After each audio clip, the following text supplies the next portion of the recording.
Buenas tardes, días o noches, profesor. Mi nombre es Antonio Adames y junto con el estudiante y compañero Carlos Mendoza vamos a estar presentando nuestro examen semestral referido a la figura de Averroes y Santo Tomás de Aquino. Empecemos. ¿En qué consistió el problema de la unicidad del intelecto? El problema de la unicidad del intelecto consistió en determinar si a partir de nuestra individualidad accedemos cada uno a un intelecto propio o, por el contrario, si existe un solo intelecto universal que utiliza nuestra mente para expresar y pensar conceptos universales. ¿Cuáles eran las razones de Averroes al respecto? Averroes se decanta por la segunda opción, es decir, que existe solo un intelecto universal que utiliza nuestras mentes para expresarse mediante los conceptos universales. Sus razones son las siguientes. Para él existen dos tipos de argumentos, los argumentos filosóficos y los argumentos de autoridad. El intelecto se proyecta hacia los humanos mediante los conceptos que son universales. Este intelecto tiene que ser algo inmaterial y no individual, porque la individualidad es el principio de individuación, es decir, nosotros vemos a diario gatos particulares, pero el concepto de gato es inmaterial y universal. De ahí que el alma o el sentido particular no sean posibles, porque si el intelecto se proyectase de forma particular, entonces no tendríamos acceso a los universales. Además de este argumento también está otro sobre la unicidad del pensamiento científico.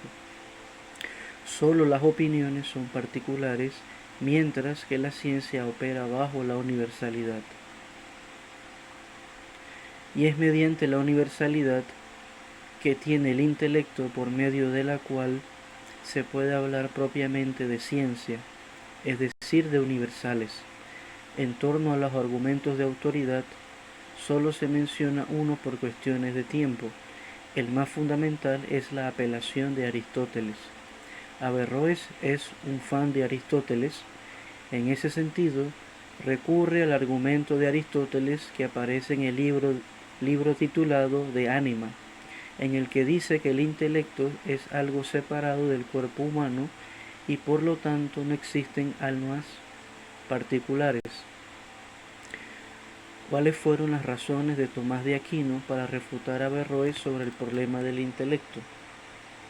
Para Averroes, el alma particular solo se podría explicar a partir de la fe, mas no desde la filosofía, es decir, para Averroes el intelecto universal explicado lógicamente es una verdad filosófica, no una cuestión de fe. Sin embargo, para Tomás de Aquino, el problema del intelecto sí se puede explicar a partir de la filosofía, y aquí sus argumentos.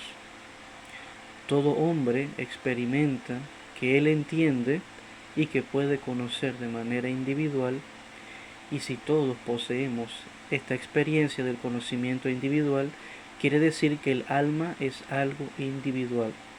Si nosotros aceptamos lo que dice Averroes, entonces nuestras experiencias individuales de conocimiento no serían experiencias individuales de conocimiento, sino experiencias de un otro. Por esto, es absurdo para Tomás de Aquino. Además, para Santo Tomás de Aquino, el alma individual es precisamente lo que permite el conocimiento. Y esto se adquiere por medio del alma, que provee al individuo de las formas como una especie de instrumento para poder comprender la exterioridad. Ahora, ¿cómo se conecta la teología de Tomás de Aquino con su espiritualidad? Recordando la pregunta inicial que se hace Tomás, según el obispo Barron, es ¿qué es Dios? La teología de Santo Tomás de Aquino y su espiritualidad se conectan unos años antes de que él muera. Tras haber escrito durante casi 25 años, renuncia a escribir y según su hermana se queda estupefacto, y todo aquello que había escrito le pareció entonces una nimiedad en contraste con su revelación, es decir, su experiencia mística. Su teología se conecta con su espiritualidad en el sentido que revelase que Dios no está en una realidad particular del mundo, sino que es algo más allá de nuestra comprensión. Su teología tiene que ver con la experiencia de la comprensión de la eternidad de Dios. Como diría San Agustín, si puede comprendérsele, entonces no es Dios.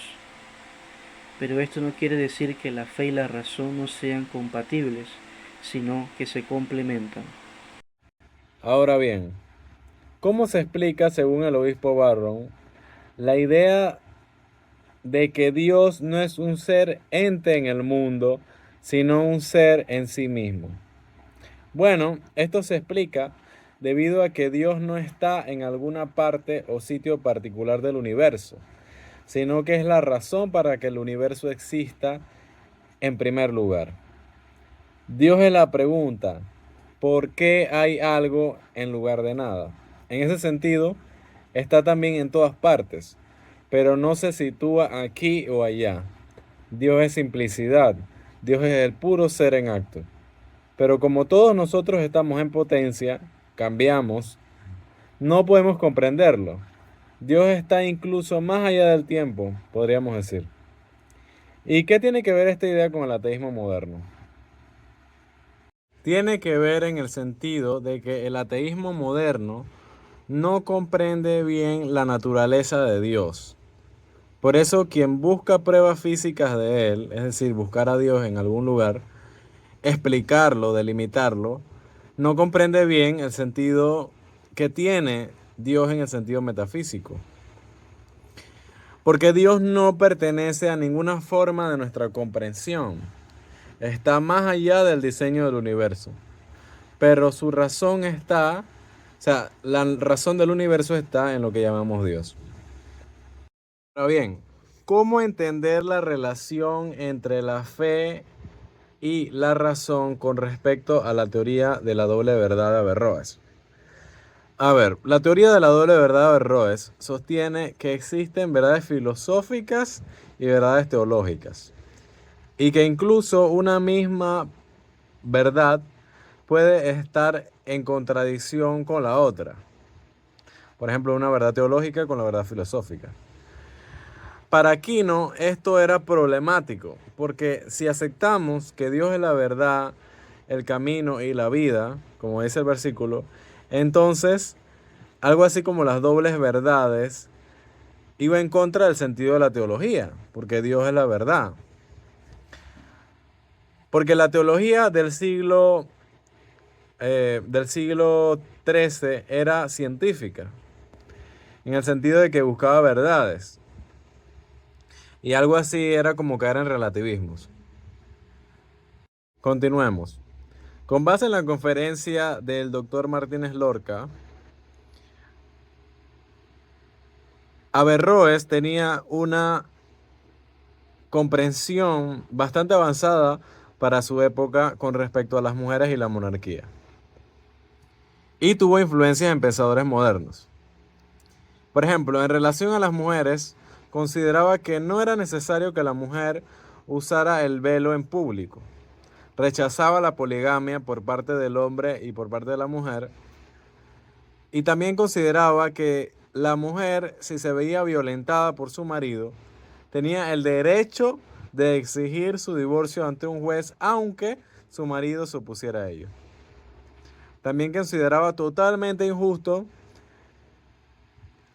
que las mujeres no pudiesen ser jueces, entre otras cosas.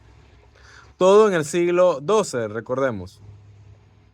Con respecto a la monarquía, Averroes consideraba lo siguiente. La opresión que se da en el pueblo árabe es debido a la asociación de clanes y las normas que imponen son las que permiten seguir con las leyes primarias y obsoletas y perpetuar el poder de estos clanes. Las masas son explotadas por los poderosos y estos progresan apropiándose de su riqueza y todo esto deviene en tiranía.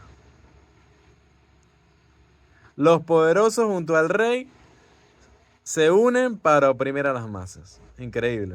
Diferencias de Averroes con Avicenna respecto a la relación filosofía y religión.